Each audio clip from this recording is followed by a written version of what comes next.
नमस्कार, मैं आप सबका अपना प्यारा शिक्षक आकाश। आज मैं आपके लिए कक्षा 9 की पहली क्लास पहला दिन लेकर के आया हूँ संख्या पद्धति। यूपी बोर्ड सीबीएसई और आईसीएसई के बच्चों के लिए बहुत ही महत्वपूर्ण टॉपिक है। इसके बारे में मैं आपको जानकारी देने वाला हूँ। आइए देर ना करते हुए हम अपने पहले पाठ की ओर चलते हैं, जिसका नाम है संख्या पद्धति। संख्या पद्धति में सबसे पहले हमको सीखना होगा इस संख्या की संख्या कहते किसे हैं। सबसे पहला प्रश्न यही बनता है कि संख्या कहते किसे हैं। संख्या अंकों से मिलकर के बनी होती है।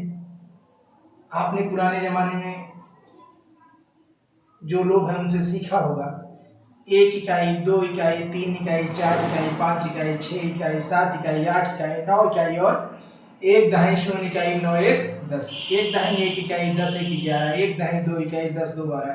ठीक वैसे ही जैसे हिंदी में अक्षरों से मिलकर के शब्द बनते हैं, ठीक वैसा ही गणित में अंकों से मिलकर के संख्या का निर्माण होता है। संख्याएं दो प्रकार की होती हैं, वास्तविक संख्या और काल्पनिक संख्या। आइए वास्तविक संख्या की बात करते हैं। वास्तविक संख्या परिमेय और अपरिमेय संख्याओं के समूह से मिलकर के बनी होती हैं, उन्हें कहते हैं वास्तविक संख्या। काल्पनिक संख्या ऐसी संख्याएं जिनका वर्ग करने पर उनका उत्तर ऋणात्मक आता है, ऐसी संख्याओं को कहा जाता है काल्पनिक संख्या या फिर अधिकल्पित संख्याएं। इनको एक और नाम है अधिकल्पित संख्या। इसे हम लोग आई से निरूपित करते हैं। I means iota. फिर उसके बाद आइए देखें अपरिमेय संख्याएं किन्हें कहते हैं। अपरिमेय संख्या उन्हें कहते हैं जिनका कोई निश्चित मान नहीं होता है, ऐसी संख्याओं को अपरिमेय संख्याएं कहते हैं। इसके अंतर्गत √2, √3, √5 ऐसे ही बहुत सारी संख्याएं। परिमेय संख्याएं किन्हें कहते हैं। परिमेय संख्याएं कहते हैं जिनका अंश और हर के रूप में प्रदर्शित किया जा सके और उनका हर शून्य के बराबर ना हो। दूसरे शब्दों में कहें तो ऐसी संख्याएं जिन्हें p/q के रूप में निरूपित करते हैं और q does not equal to 0 होता है, ऐसी संख्याओं को परिमेय संख्याएं कहते हैं।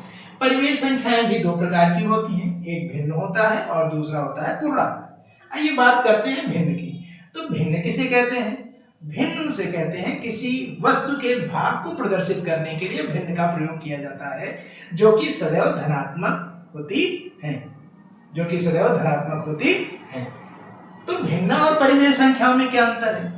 भिन्न सदैव धनात्मक होती हैं जबकि परिमेय संख्याएं धनात्मक और ऋणात्मक दोनों होती हैं। तो यहां से हम ये कह सकते हैं कि सभी भिन्न परिमेय संख्याएं होती हैं, लेकिन सभी परिमेय संख्याएं भिन्न हो यह आवश्यक नहीं। इन दोनों में ही इनका हर शून्य के बराबर नहीं होता है, अर्थात इसका भी इसे भी p/q के रूप में अगर लिखना चाहे तो q does not equal to यहाँ पर भी 0 होगा। अर्थात भिन्न और परिमेय संख्याओं में उनका हर शून्य के बराबर नहीं होता है, परंतु भिन्न सदैव धनात्मक होती हैं और परिमेय संख्याएं धनात्मक और ऋणात्मक दोनों होती हैं।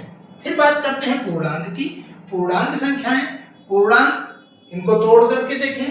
पूर्णांक तो पूर्ण प्लस अंक, ऐसी संख्याएं जो आधा, तिहावा इत्यादि में ना हो उन्हें हम कहते हैं पूर्णांक, अर्थात उनका पूरा पूरा मान होता है। ये पूर्णांक ऋणात्मक हो सकती हैं, शून्य हो सकती हैं और धनात्मक होती हैं, अर्थात इन तीनों के समूहों को शून्य, ऋणात्मक संख्याएं और धनात्मक संख्याओं के समूह को पूर्णांक कहा जाता है। फिर उसके बाद जरा हम देखें बेटा सामान्य भिन्न। भिन्न को तोड़ेंगे तो सामान्य भिन्न और दशमलव भिन्न। सामान्य भिन्न के अंतर्गत उचित भिन्न, जिन्हें हम समभिन्न भी कहते हैं, इसमें आएगा अंश हर से सदैव छोटा होता है, 1/2, 1/3, 1/5। इस प्रकार के भिन्न में अंश छोटा होगा और हर बड़ा होगा, जबकि अनुचित भिन्न और विषम भिन्न में उचित भिन्न का जस्ट उल्टा हो जाएगा। इसमें अंश बड़ा होगा और हर छोटा होगा, अंश बड़ा हो जाएगा और हर छोटा हो जाएगा, जैसा कि आप उदाहरण में देख पा रहे हैं।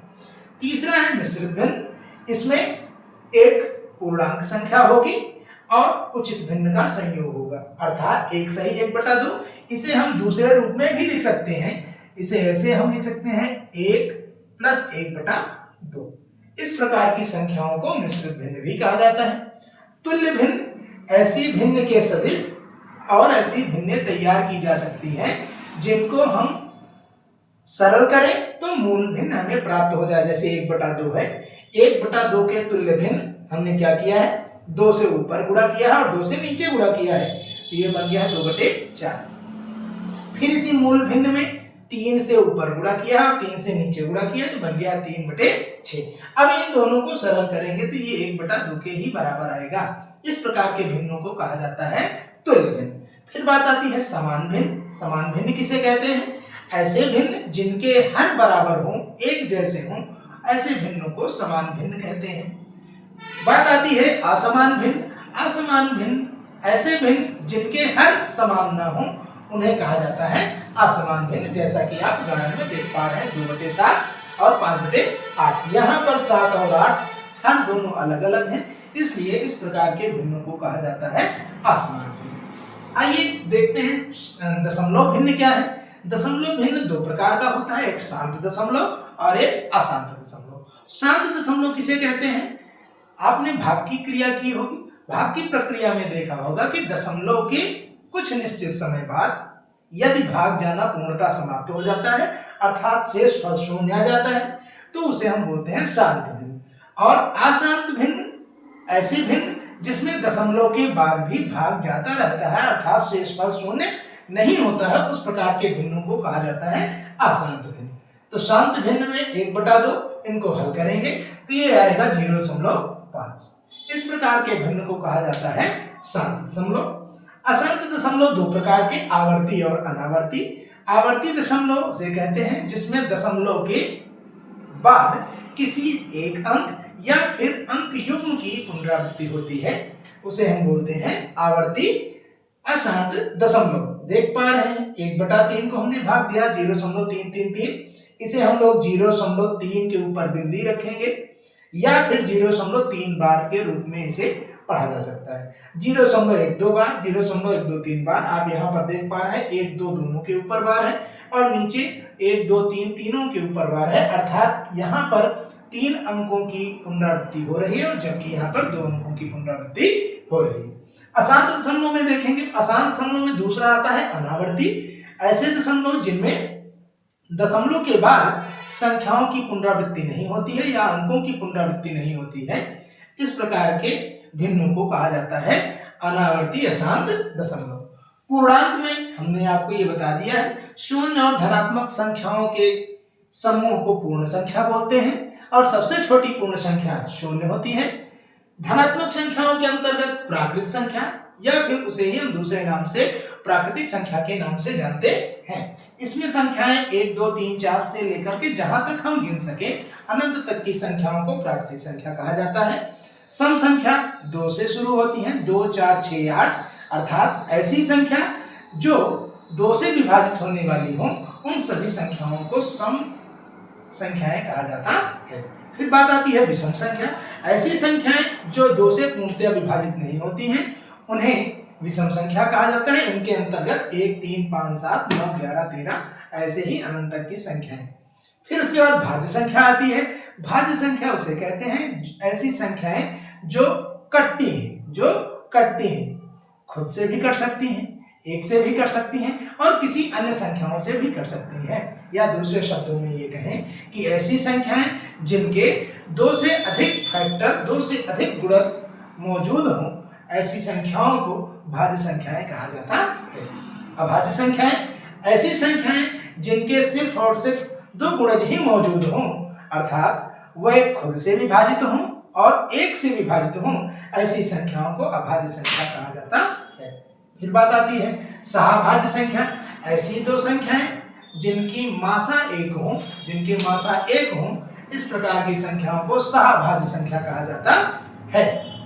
एग्जाम्पल आप देख पा रहे हैं 2 और 3 दोनों का मासा 1 आएगा, 3 और 5 का महत्तम समापवर्त कितना आएगा, 1 आएगा। इस प्रकार की संख्याओं को सहभाज्य संख्याएं कहा जाता है। संपूर्ण संख्या ऐसी संख्या होती है जिनके गुणजों का योग या जिनके भाजकों का योग उस संख्या के योग के बराबर होता है। ऐसी संख्याओं को संपूर्ण संख्या कहा जाता है, परंतु उस योग में वह स्वयं संख्या जुड़ी हुई नहीं होती है। जैसे एग्जांपल के तौर पे देखें, 6 में 1 से भाग चला जाएगा, 2 से भाग चला जाएगा, 3 से भाग जाएगा और स्वयं 6 से भी भाग जाएगा, परंतु 6 को इनमें नहीं जोड़ा जाएगा।